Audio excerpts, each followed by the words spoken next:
Que vous quittiez les Émirats Arabes Unis pour aller vers une nouvelle destination ou vers votre pays d'origine, il y a un certain nombre d'éléments à cocher avant de partir. Je vous ai fait une checklist toute simple avec tous les éléments, que ce soit la banque, l'eau, l'électricité, le logement, à penser avant de partir.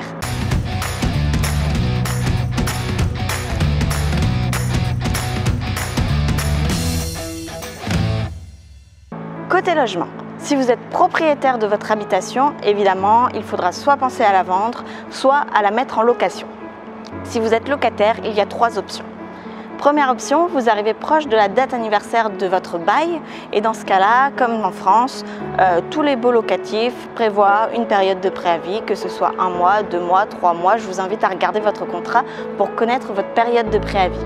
Si vous arrivez à la date anniversaire de votre contrat de bail, tout simplement, il faudra demander par écrit à votre bailleur de rompre le bail à la fin de cette période de préavis, de préférence par écrit. Si vous êtes vraiment loin de la date anniversaire de votre contrat de bail et que vous souhaitez quand même partir, il y a quand même des solutions. Donc généralement, les contrats de bail vont prévoir une pénalité, que ce soit 1 mois, 2 mois ou 3 mois de pénalité en cas de rupture anticipée de contrat. Donc tout simplement, il faudra vous acquitter de cette pénalité et ensuite vous serez libre de partir de manière anticipée. Enfin, troisième option, si vous ne souhaitez pas payer les pénalités et vous souhaitez quand même partir avant la fin de votre contrat de bail, qui est généralement d'1 an, il reste une solution. Trouvez un locataire pour vous remplacer. Si vous trouvez un locataire pour vous remplacer, très certainement, vous n'aurez pas à payer ces pénalités-là. Tout simplement, on pourra vous demander le paiement des frais administratifs pour l'annulation du bail. Quel que soit le motif pour lequel vous rompez votre bail, il y a quelques éléments pour lesquels il faut faire attention. Tout d'abord, comme en France, si vous rendez votre appartement en bon état, on vous rend votre dépôt de garantie, votre caution. Donc ça, c'est un premier élément. Si vous avez quelques soucis dans l'appartement ou dans la maison, si vous avez quelques problèmes de peinture, bien souvent, ça sera moins cher de faire vous-même un petit coup de peinture plutôt que d'attendre que le propriétaire vous prélève sur ce dépôt de caution. Deuxième chose, il va falloir, et ce sera mieux pour vous, demander à ce qu'on vous restitue les chèques que vous avez déjà donnés au propriétaire pour les mensualités à venir. Comme ça, vous pouvez les prendre, les déchirer et vous êtes serein sur l'avenir de ces chèques. Enfin, troisième chose, que vous ayez fait annuler votre contrat de bail par le propriétaire ou par l'agence de location, demandez à avoir la validation du côté administratif de l'annulation de votre contrat de bail. Donc ça peut être une capture d'écran, mais de l'annulation de ce qu'on appelle votre EJARI. Pour ce qui est de l'eau et de l'électricité, donc ce qu'on appelle la DIWA ici, il y a 2 étapes. Première étape, vous allez appeler le numéro consommateur de la DIWA et demander à avoir votre facture finale et vous allez dire à quelle date vous souhaitez que votre contrat soit rompu. Donc la date que vous avez précisée, l'interruption de l'alimentation en eau et électricité interviendra à peu près dans les 24 heures de la date que vous avez précisée. Deuxième étape, vous allez vous rendre dans un Customer Happiness Center et vous allez y aller avec cette facture finale, votre copie d'Emirates ID recto verso et votre original de votre Emirates ID et vous allez vous acquitter de la facture finale, des éventuels frais qui pourraient subsister et récupérer votre chèque de caution. Pour ce qui est de votre facture gaz ou climatisation, cela va dépendre en grande partie de votre fournisseur. Ce que je vous invite à faire, c'est tout simplement appeler votre fournisseur, demander quels sont les documents à donner, à préciser la date à laquelle vous quittez le logement. Autre élément auquel vous pouvez d'ores et déjà penser, c'est demander une lettre de non-objection à votre propriétaire afin de pouvoir le présenter à ses fournisseurs. Donc la lettre de non-objection, globalement, c'est une lettre qui montre que vous êtes acquitté de l'ensemble des loyers et de l'ensemble des paiements que vous devez à votre propriétaire. Concernant votre abonnement, téléphonie, internet, télévision, vous avez soit le fournisseur d'eau, soit le fournisseur Etisalat. Donc, encore une fois, il va falloir les appeler, leur demander quels sont les documents à leur remettre pour rompre le contrat. Ensuite, vous allez vous rendre dans le centre consommateur pour régler votre facture finale.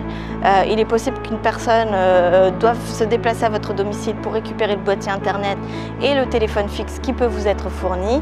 Donc, il faut prévoir quand même plusieurs jours pour l'ensemble du processus pour arrêter la téléphonie, internet, la télévision. Donc, une fois que vous êtes au centre consommateur, n'oubliez pas de récupérer également votre déposit. Et petite chose à penser, c'est que si vous rompez de manière anticipée et en fonction de votre contrat, il est possible qu'on vous demande une pénalité pour rompre votre contrat de manière anticipée. Concernant les meubles, il y a 3 options classiquement, comme ça pourrait être fait en France. Vous pouvez soit les vendre, donc sur les différents groupes Facebook, via d'autres sites comme les beaux coins locaux. Vous pouvez également les donner donc à des associations ou à des particuliers, ou les emmener avec vous. Donc ça, c'est un process qui coûte un peu cher, qui prend beaucoup de temps. On pourra peut-être en reparler dans une autre vidéo si cela vous intéresse. Concernant votre véhicule, ça va être pareil que pour les meubles. Vous avez toujours l'option de soit la vendre, soit la donner, soit de l'emmener avec vous. Si votre voiture est sous contrat de prêt, elle ne vous appartient pas totalement tant que vous ne vous êtes pas acquitté de la totalité du prêt.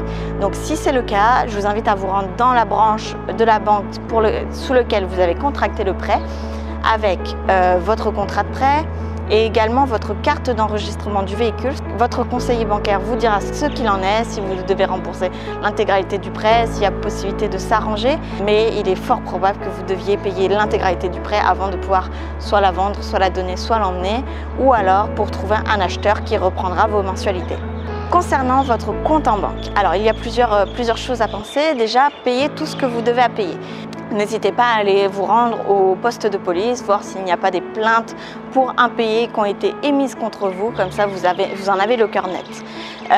Une fois que vous avez réglé tout ce que vous avez à payer, vous pouvez, par rapport à la somme qui est présente sur votre compte en banque, soit la retirer en liquide, soit la transférer sur votre compte à l'étranger, ou en tout cas le compte que vous allez utiliser par la suite.